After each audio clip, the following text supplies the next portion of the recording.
Welcome back to the Cricket Matters podcast. Today's episode is all about why warm-ups are crucial for injury reduction in cricket. And I think warm-ups and cool-downs are sort of... People are like, do I really need to warm up? Oh, I don't really need to do my stretches at the end. They're sort of overlooked and ignored, aren't they, to people's peril. Because the number of messages I've had over the years, it's like, my hamstrings are getting a bit tight, or I've got a little bit of a pain here, or why is this feeling, why am I getting this pain or that, or whatever. It's like, have you been doing your cool downs stretches at the end? Oh, no, I ran out of time. I haven't done that. Well, okay, maybe you should start doing at least, if you've got a couple of minutes, just one targeted cool down stretch at the end. And this is something you've been working on with the over 50s cricket guys, right, James? Yeah, massively. And it's one thing I did with them a couple of years ago when they went to South Africa for their World Cup. And for the first time in their history of going to these World Cups, they came back without a single injury.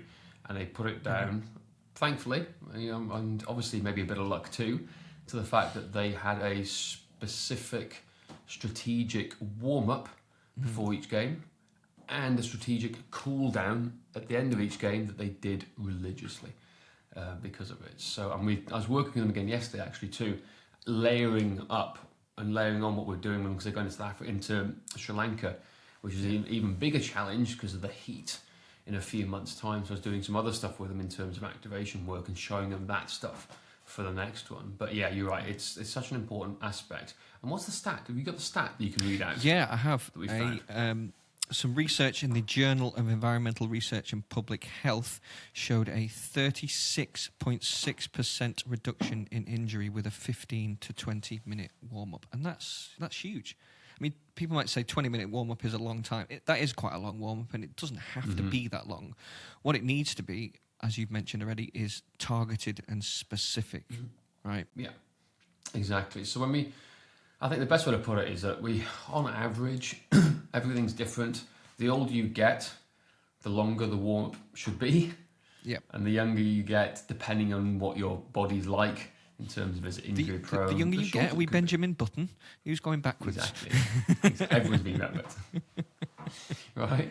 So the idea is that literally, so on average, we'd say the warm-up lasts 3 to 5 minutes, and you have an activation of 1 to 2 minutes, maybe, which is a good way to put it, I think, with most of the guys. So we're doing something, but it can extend out as needed if we see it fit for the right person. So when we're building warm-ups, I'm going to think of like a bookend. So the warm-ups need to match the cool-downs, and the cool-downs need to match the warm-ups, right? But the golden rule of thumb is the warm-up in terms of the stretching need to be dynamic, which means movement-based, right? You're moving into them, in and out of them. And the cool-downs need to be more static-based, right? So you're holding the stretches for longer. So in terms of the warm-ups for cricketers, we've got to target the main areas, right, of where we need to get moving. The hips, the shoulders, the T-spine. I think that is the best way to talk about it. So there's no point me reading off a load of exercises here for you guys. We'll do more of that on YouTube in the coming months. But the idea is that you've got to focus on the hips, the shoulders, and the T-spine. The T-spine is the thoracic spine, the middle of your back, right? Because you've got to be able to rotate whether you're bowling or whether you're batting, right? So, and the hips and shoulders affect how you rotate and how you move. And if there's restrictions, well, it can cause havoc because a lot of people who have hip issues or shoulder issues have lower back issues. And there's this idea and a theory called a joint-by-joint approach. Now, in simple layman's terms, start with your ankles. So think of ankles, knees, hips, lower back, mid-back, upper back, right? So the ankles, in this joint-by-joint approach, done by our good friends Mike Boyle and Greg Cook over a napkin one night, the ankles actually need to be mobile, right? The knees need to be stable, the hips need to be mobile, the lower back needs to be stable to support it, the mid-back, the thoracic spine, needs to be mobile to be able to rotate and move, and the cervical needs to be stable to support your neck. However, life happens, things happen, things change. So let's take somebody who rolls over their ankle, right? A lot of runners do this all the time. They have ankle issues, they keep rolling over their ankles all the time. The ankle becomes stiff and rigid because the body is trying to protect it. But by becoming stiff and rigid, it needs to get mobility from somewhere else up the body, which then comes, the next step is the knee. So the knee goes from becoming stable to becoming more mobile to compensate for the ankle, And which people then means wonder you have more why knee they pain. get knee pain. Yeah.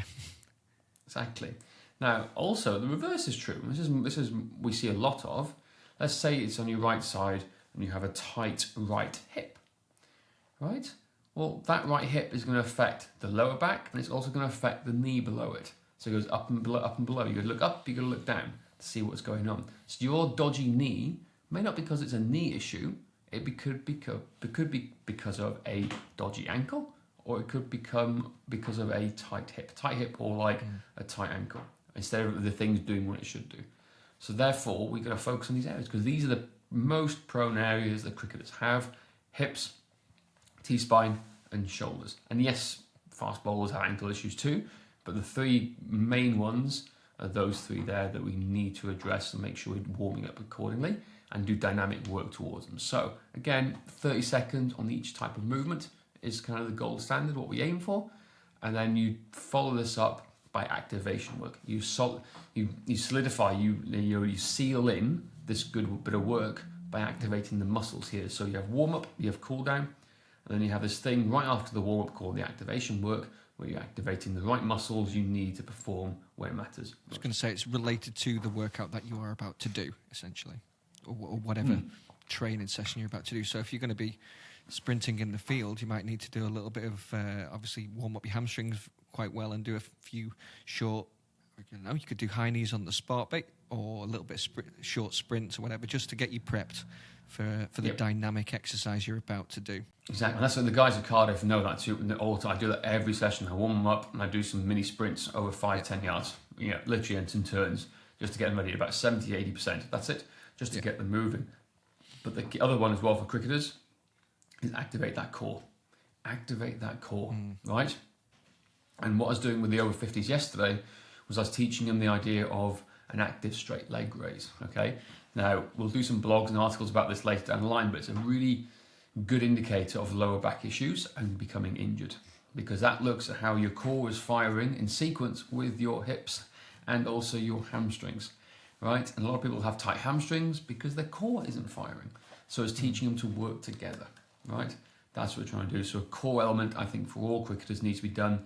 Again, dead bugs, if you know what they are, some literal, even just holding a plank position for a little bit can help sometimes, right? Some crawling, I get some of the guys do a lot of the time. Glute bridges with breath work are really good. Activate your glutes as well with your core, your whole core. It's all together, all works together with your diaphragm. Exactly. And then you're doing this on top of this. And again, we're all just talking words right now. We need to see visual stuff of how you do this, but you need to understand the theory before you put it into practice, right? So dynamic movements at the start for the warm-up, core activation is key, and anything else we need to do alongside it.